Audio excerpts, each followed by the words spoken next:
55, 55 और 95 हर उम्र के लिए यकसा मुफीद, मफाद आम्मा का आलम बरदार। जरूर सब्सक्राइब करें, लाइक करें, शेयर करें और बेल आइकन प्रेस करना न भूलें। Rabbani the scholar YouTube channel. बहुत बहुत शुक्रिया मोहतरम हाजी अख्तर साहब। आइए हाज़िर मोहतरम आपके रूबरू में पेश करता हूँ शेर अजीज के एक मायानार कलमकार, एक मुनफरिद लहुल लहजे के शायर और ब्लैक एंड वाइट के मुसन्निफ आली जनाब ताहिर अंजुम सिद्दीकी साहब से मोहतरमाना इल्तमास करता हूँ कि आपके सामने हम सब के रूबरू अपने अफसाने की खानदगी करें।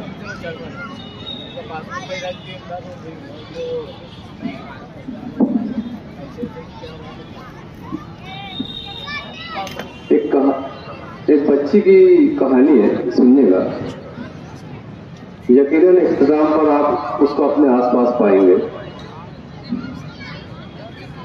गर्मी बड़ी शिद्दत की थी। सूरज की तपिश ने जानवरों को साए में छुपने पर मजबूर कर दिया था। अफसाने का उन्वान है हमदर्द। गर्मी बड़ी शिद्दत की थी। सूरज की तपिश ने जानवरों को साए में छुपने पर मजबूर कर दिया था। परिंदे अपने घोंसलों के आसपास शाखों पर बैठे सूरज की तपिश के कम होने के मुंतजिर थे। धूप की तमादत ने बच्चों को घरों में दुबका रखा था, मगर वो 7-8 साला बच्ची तपती चिलचिलाती धूप में महवे सफर थी। उसके पीछे पीछे खामोश हुजूम चला आ रहा था। गांव से शहर जाने वाले शाहराह पर उस बच्ची के नंगे कदम आगे बढ़ रहे थे।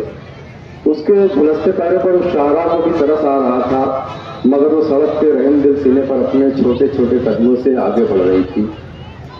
हुजूम उसके पीछे था। झमसी हुई दोपहर में उसका मासूम चेहरा मुरझाया हुआ था। उसके चेहरे पर पसीने की मोतियां चमक रही थी। उसके गाल जरा अंदर को दबे हुए थे, गर्दालू बाल बिखरे हुए थे। उसके बदन पर नीले रंग का मैला कुचैला पेवन जदा लिबास था, लेकिन उसके मुरझाए हुए चेहरे पर अंदर को धंसी हुई आंखों में एक अजीब सी चमक थी और वो खामोश हुजूम उसके पीछे आ रहा था। बच्ची हुजूम से बेपरवाह आगे बढ़ ही रही थी कि अचानक ही एक बड़ा सा पत्थर हुजूम से आया और उसके सर पर जा लगा। वो दर्द से तिलमिला उठी। उसके सर से खून बहने लगा। उसने दोनों हाथों से अपने सर को पकड़कर पीछे मुड़ते हुए उस मजमे को रहम तलब निगाहों से देखा और अपने झुलसते हुए साए पर बैठ गई। उसके दोनों हाथ लहूलुहान हो गए। उसकी आंखों से आंसू निकल पड़े। वो जारुकतार रोने लगी। वो रोते रोते अपने खून आलूद हाथों को बार बार देखकर मजीद खून आलूद करती रही। लोगों का हुजूम खामोश तमाशाई बना खड़ा रहा। दफतन एक अधेड़ उम्र वाला आदमी भीड़ से निकला। मुंह ही मुंह में कुछ बड़बड़ाते हुए वो आगे बढ़ा। रोती बिलखती बच्ची तक आया और उसने बच्ची के दाहिने गाल पर एक जन्नाटेदार थप्पड़ रसीद कर दिया। बच्ची अपना गाल सहलाते हुए सिसकियां ले लेकर रोने लगी। उसका दाया गाल भी खून आलूद हो गया। वो उसे सहलाते हुए सिसकियां ले लेकर रोती रही। लोगों का हुजूम उसे रोते बिलखते देखकर खामोश खड़ा रहा। थोड़ी देर बाद हुजूम से एक नौजवान निकला। रोती हुई बच्ची के करीब गया, झुककर उसे देखा और उसके दोनों बाजों पर जोर जोर से चिमटी लेकर दोबारा हुजूम में जा शामिल हुआ। बच्ची तिलमिलाकर अपने हाथों से चिमटी ली जाने वाली जगहों को सहलाने लगी। उसके रोने की आवाज बढ़ गई। उसके दोनों बाजू भी खून आलूद हो गए। उसके सर से खून बहता रहा। उसका दायां गाल खून से रंगा रहा। वो रोती रही और मजमा खामोश तमाशाई बना खड़ा रहा। चंद लम्हों बाद एक बूढ़ा शख्स मजमे से निकला। बच्ची के करीब आकर बैठा। उसे गौर से देखा। उसका सीधा हाथ अपने हाथों में लेकर उसकी हथेली का खून साफ किया। हथेली के दरमियान 4 तिले मौजूद थे। फिर उसने बच्ची का हाथ छोड़कर उसका सीधा पर उठाया। उसके तलों पर नजर डाली। निचले सिरे पर भी 4 तिले दिखाई दी। बच्ची रोती हुई उसे हैरत से देखती रही। वो खड़ा हुआ और पलटकर मजमे पर बरस पड़ा। बेवकूफ लोगों, क्यों इस मासूम बच्ची को तकलीफ दे रहे हो? तुम्हारे आबा अजदाद ने तो इस बच्ची का बहुत ख्याल रखा था, मगर तुम लोग इस पर इतने जुल्म कर रहे हो। इसके साथ हमदर्दी की बजाय ऐसा दर्दनाक सलूक। अरे जालिमो, तुम्हें तो इसकी खिदमत करनी चाहिए, मगर तुम लोग इसकी ऐसी दुर्गत बना चुके हो। दफा हो जाओ यहाँ से। बूढ़े की डांट सुनकर लोगों की भीड़ पाई की तरह छट गई और सिर्फ वही दोनों बाकी रह गए। बच्ची ने रोना बंद कर दिया। उसकी सिसकियां बदस्तूर जारी रही। वो बूढ़ा शख्स बच्ची की तरफ मुड़ा और बोला, आओ बेटी, चलो मेरे साथ, ये जालिम लोग ऐसे ही हैं, चलो मैं तुम्हारी मरहम पट्टी कर दूं, अब तुम्हें कोई कुछ नहीं करेगा।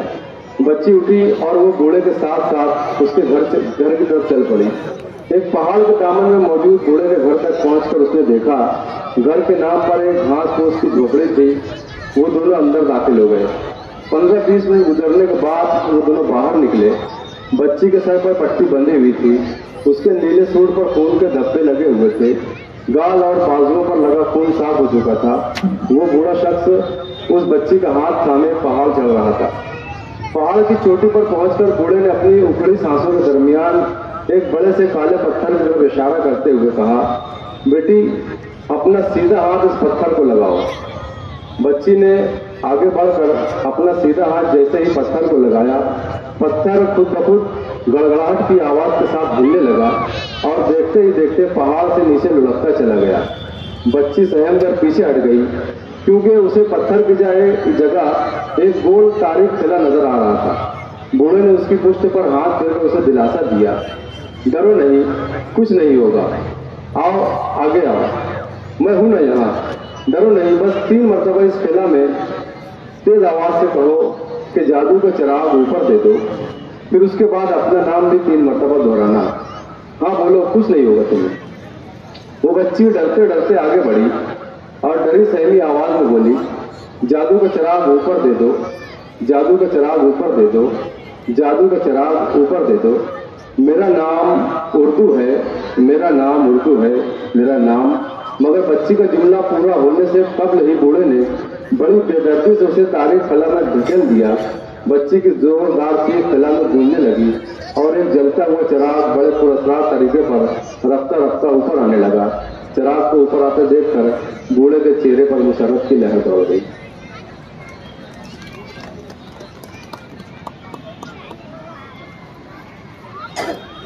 बचपन और 95 हर उम्र के लिए यकसा मुफीद।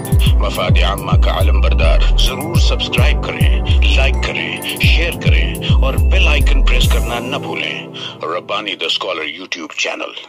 Rabbani the scholar YouTube channel इल्मी, अदबी, दीनी, मिल्ली, समाजी, सकाफती, तहजीबी, फलाही, तिब्बी, फन्नी, माशी, तिजारती, माशरती, इंतजामी, इनकलाबी, तहरीकी, तहकीकी, तकनीकी, तफ्तीशी, तामीरी, तालीमी व मालूमाती यूट्यूब चैनल जरूर सब्सक्राइब करें, लाइक करें, शेयर करें और बेल आइकन प्रेस करें। Rabbani the scholar YouTube channel.